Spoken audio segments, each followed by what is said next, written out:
Okay, AP, I'm going to go over a little bit how to convert your straw maquette into a bigger sculpture.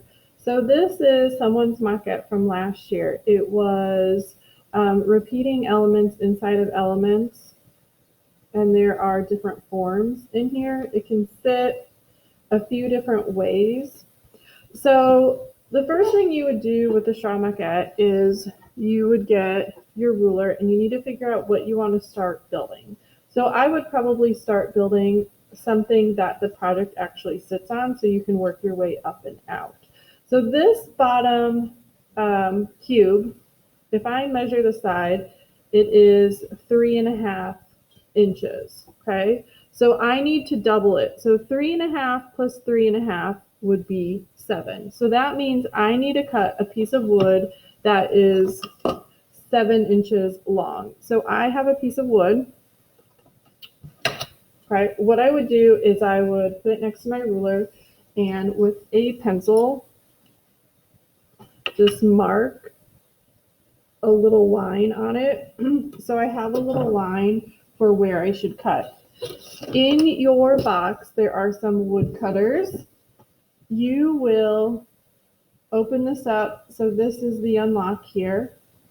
And you'll put the wood under here on your line and you'll just cut.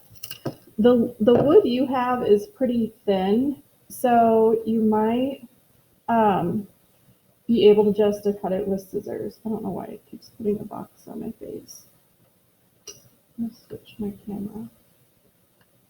Okay, so once you have your wood cut, there's a few different ways you can glue things, okay? If I'm making a box, I can glue things edge to edge like this. So I'm going to just show you. I'm going to put a little bit of glue down, a little bit of glue, and I need to hold this so it's not sitting on the ground because I don't want it to get hot glue underneath and then stick to whatever I'm gluing to. So I'm going to just hold this and blow on it until it is stuck. If there's any hot glue sticking on it, get your fingers wet in your cup of water and just glide your fingers over it to help like smooth and get rid of that stuff. Okay, so that is attached. Another way to do corners is if I draw like a line at a 45-degree angle and cut the wood at an angle, and then if I get another piece and cut this at the same angle, 45, I could glue pieces, and I need to redo that. So I'm going to just set this on top and draw one more line so the edges match. Cut it a little bit steeper.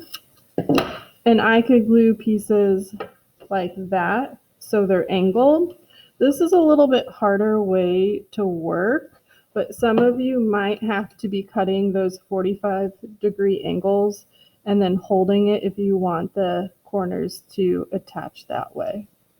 And I have very little amount of glue, but it's still stable. It's not super wiggly, and it's not going to move, okay? So I have, let's see if this works, okay. So I have right here the original maquette, and I have the final sculpture. So this is playing with size and scale. So we are making things in the same proportion at a bigger size, okay? So if this was my 3.5, this is my 7 inches. If this is 3.5, this is 7, okay?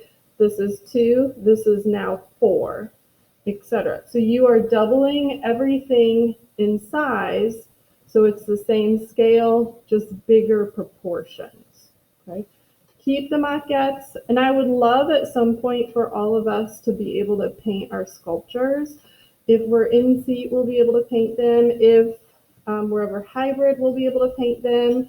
If we're never in seat or hybrid, you might just have to come and pick up some paint at some point if you want to paint it, okay?